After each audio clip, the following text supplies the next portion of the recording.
Hello, and welcome to my financial independence journey. My name is Justin, and today we're going to tackle a viewer requested topic that I got in the comments of one of my previous videos. So, we're going to talk about the HSA versus the FSA. It's going to be sort of battle royale of the two savings accounts that you can use to spend on medical expenses that the US government allows you. Before we get into that, I do have to put out the quick disclaimer. I'm not a financial planner, nor am I a CPA. So, although I've looked into this, this is more of a broad overview. And if you have any specific questions on your personal situation, I would look into talking to a tax professional. But yeah, I hope that this can really help in your situation. I'm going to try and break this down into first comparing just sort of aspects of HSA and the FSA, and then I'm going to go into pros and cons of each one as I see them, and try and give you sort of what would work best for which situation. And yeah, let's get started. So, the HSA or your health savings account, the first thing that you should know about it is that it is owned by you, which is actually pretty big. So you have full ownership of it, it goes with you. Um, Contribution limits, so this is split up into whether it's open for you or whether you're doing a family plan. So as a single person, you can contribute about $3,600, or as a family, $7,200. So it is a bit higher. Tax advantages. This is really big. It is the only triple tax advantage account that the government currently allows. So that is really powerful for growing this over time. Now, it is portable because you own it. It is not tied to your job at all. So you move employers, you quit your job, any of those sorts of things, you own this account, the money goes with you. Investing, yes, you're allowed to invest in this account, so the money is not just sitting there sort of in a savings account. Although it says savings account, you can leave it there, but you can also invest it into things, stocks, bonds, all that sort of stuff through the investment firm. So generally this would be like through like Fidelity or something like that. And so yeah, you can buy these things and let it compound over time for greater returns. Withdrawal rules, there's a couple, but this might be a little self-evident, but you can only use the money that you currently have in the account. So what I mean by this is generally you have a deduction that you have from your paycheck, and let's say you're trying to hit that full 3,600 figure as a single person. Um, you have to actually wait for that money to be withdrawn. You can't be like, well, I have this sort of set up for the year, so I should be able to access it. No, it has to come out of your paycheck. Um, the big con from this is that it is attached to a high deductible healthcare plan. Um, the good thing about that, though, is that the minimum deduction for a single person is only $1,400, and for a family, it's $2,800. So the high deductible part doesn't have to be that high, but this depends a lot on how the HSA is set up. So, if it's through your employer, they can be very generous and have it be a lower version of a high deductible plan, or it could be, $5,000 or something like that. So it is just something to be aware of, but not necessarily a killer. Lastly, you do get a annual rollover. So the money that you put in is not use it or lose it. You keep it, and you can again let it compound with time and interest to grow and become very powerful for you. Now, speaking on withdrawals, if you do decide to use it for non-qualified withdrawals, say for whatever reason you're like, I'm gonna go take a vacation to the Cayman Islands and I'm gonna use money that I put away in my HSA for whatever reason. Because it's a non-qualified event, you would have to pay a 20% penalty, and then additionally taxes on top of that, as it would be looked at as earned income at that point. So just something to be aware of. It is powerful for medical expenses, but you don't really want to use it for other things. Now, here's the caveat, though, and this is one of the things that the FIRE, or the Financial Independence Retire Early community, really loves about it, is that at age 65, non-qualified expenses, like I just mentioned, are only taxable. So essentially, your HSA becomes very equivalent to a traditional IRA. So it's sometimes considered like a backdoor or a secondary retirement account because of that. So just keep that in mind, that it doesn't necessarily have to be used only for medical expenses. It can be looked at as another retirement account, which can be very powerful for you. All right, so talking about the FSA, the ownership here is what's really different. So your employer owns it, not you. And so this is where it causes a lot of problems, or not really, the differences of these two going forward. So just quickly remember, HSA you own, FSA your employer owns, and you can logically just think about that and go into sort of some of the things that are different just thinking about it. So contribution limit is different for the FSA. You can actually set it up two different ways. So you can have it as a healthcare account. So that is essentially very similar to what your HSA would be able to use. You basically use this for medical expenses for yourself or your family, and that's $2,750. Now you can set it up as a dependent care account, which has a limit of $5,000, but this is for you and your partner. So the dependent care can actually be used for child care, or specifically daycare. So unlike in the health HSA or your FSA, that money cannot be used for something like daycare. This money can be used for it.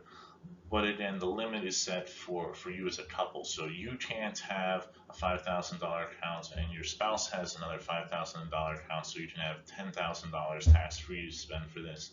It's just sort of set, both of you $5,000. But it's still pretty useful. Child care, daycare can be very expensive, so that's a pretty big pro for it.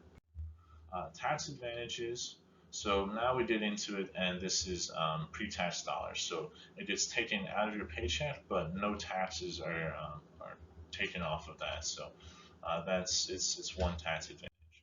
Um, Now, portability is a big problem here. You do not get to take it with you when you move jobs. So this is sort of the golden handcuffs part about this. Because your employer owns it, when you change employment, you have to sort of leave the account behind. So it's just something to consider. Next thing is investing. This money cannot be invested, so it essentially sits there in an account that can be used throughout the year, but you are not allowed to actually use it to invest into anything. So no compound interest for you. Withdrawal rules, though, this is a very interesting sort of powerful effect of it, is that you do get full access to the amount that you've elected on day one. So for instance, let's say as an individual, you maxed out your elected amount for your health care beginning of the year. Day one, let's say January 5th, something happens, you have that full access to that $2,750 right away. You don't have to wait for your contributions from your paycheck throughout the year, which can be really nice. So that is a good pro of it. Another thing is that it does not have to be linked to a high deductible healthcare plan at all. So generally, whatever healthcare that your employer offers, it can be matched very well with an FSA. so that's good. Now, annual rollover is basically not great. It's either none to some. So some plans it's completely use it or lose it. Others are a little bit more flexible and they allow you to either roll over up to $500 or roll over the amount to be used for the next like 2.5 months of the following year. Not great, but better than lose everything at the end of the year that you haven't spent. So what happens to the unused funds is something people ask me, and those unused funds go to your employer. Essentially, your employer owns the account, you didn't use it, it goes to them, and they're able to pay for the administrative fees of the account with that money. Is essentially how it was set up. Secondly, generally you're stuck with the contribution limit that you've chosen at the start of the year. So this is sort of the ugly side to the fact that you get full access to the amount that you've elected on day one. Because you have that full access right away, your employer will generally not allow you to change your contribution somewhere throughout the year. So they're like, actually I don't want to contribute to this halfway through the year. Generally, you can't because of that. So double-edged sword there is just something to remember as you're planning for this. So let's get into the pros. So I think HSA, its biggest pro is that it is the only triple tax advantaged account. So what I mean by that is that the money that is taken out of your paycheck that goes into the HSA is not taxed. The money that you invest in there, if you sell and then reinvest in other things, none of those generate taxable events, so it grows tax-free. And then if you take it out for a qualified medical expense, that is not treated as taxable income. So the whole way through the process, that money can be considered completely tax-free, which is incredibly powerful. So the powerful thing about the FSA that everybody can access about it is that you have full access to the amount that you've elected on day one, which is really great. Now, HSA, you get that annual rollover, you get the ability to invest it, all that is really powerful for it, generating interest and making your account bigger over time, and being able to pay for even more expensive medical expenses. As we all know, healthcare is going up over time, so having that power is great. The FSA does have the ability to elect $5,000 for dependent care. So if you do have children and both people in the household are full-time workers, then that's $5,000 that you get to use tax-free to pay for that. So that can be pretty useful. So the HSA being owned by you is completely portable.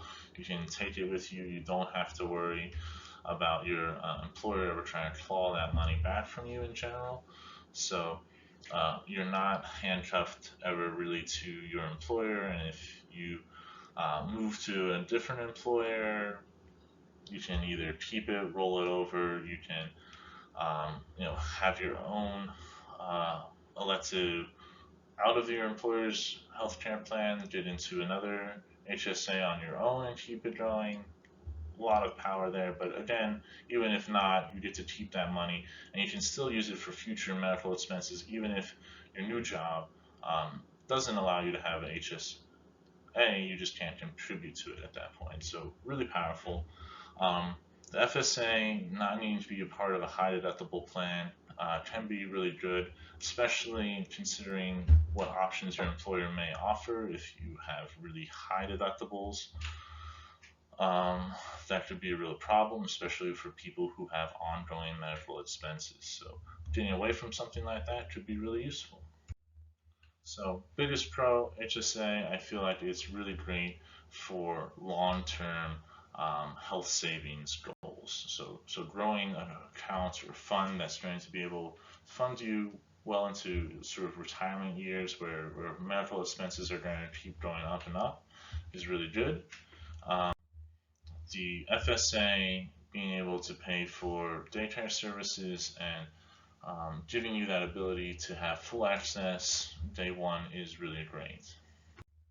So let's look at the cons. So HSA, no getting around it, high deductible health care plan can get you into some problems, especially if you're sort of new and you haven't had a time to save for medical expenses and get hit with some big medical bill right away. That can be potentially problematic. FSA having poor to no annual rollover makes it really not great for long term, and also forces you to really consider each year individually what you might have to pay. Alright, so the HSA not being allowed to be used for dependent care is unfortunate, but in that case, you're basically just going to have to save for it and use taxable income to pay for that. The FSA not being portable is really unfortunate. It does create those golden handcuff situations where you might be tied to your employer just because you want to keep those elected benefits that you have in there, or if you try and switch jobs, be in a situation where you're trying to spend all that money down before you transfer out to not lose access to it. Now the HSA does have its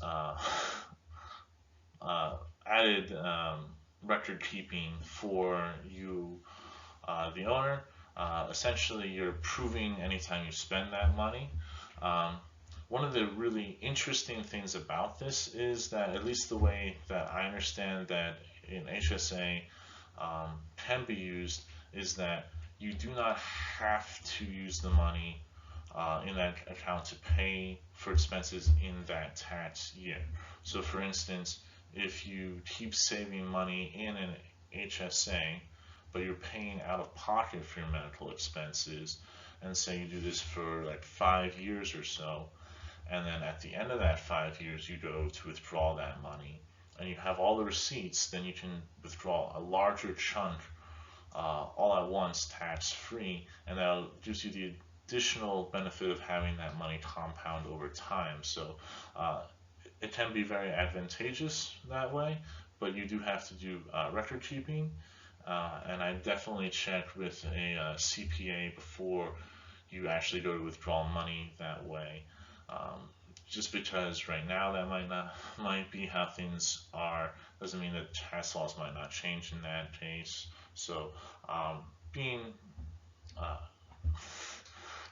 conscious of that going forward is important. The FSA not being able to invest is quite unfortunate. You don't really even get modest savings rates, rate of return, but oftentimes that sort of is offset by the fact that it is pre-tax dollars, so you do get that benefit, and 1 year isn't going to be a whole lot of money to compound anyway, so you can think about it that way.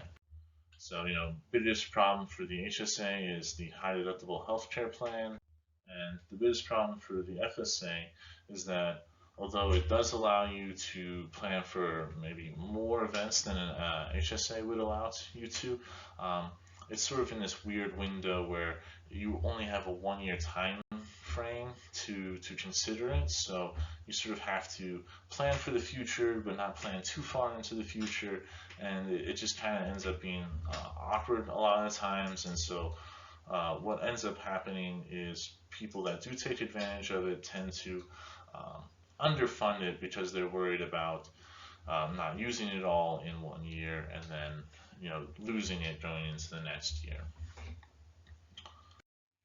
Alright, well, so that'll be all for that video. Thank you so much. I really appreciate it if you would subscribe if you haven't, and hit the notification bell so you'll be notified of all my future uploads. If you liked the video, please give it a thumbs up, as it does help the channel a lot. and I'd love to hear from you guys. Please let me know in the comments below, have you ever taken advantage of either the HSA or the FSA? Which one do you prefer? Personally, I've had the opportunity to take advantage of both, but I've only ever taken advantage of the HSA because I was too worried about losing any money in an FSA that I didn't properly plan for. And yeah, remember this was a viewer requested video that somebody left their comments in one of my earlier videos. So if you guys are interested in me putting out videos on other topics, I'd love to hear from you. You can put it in the comments. I might not get to it right away, but I promise I will definitely look into it. Alright, thank you so much. Have a great one. Bye.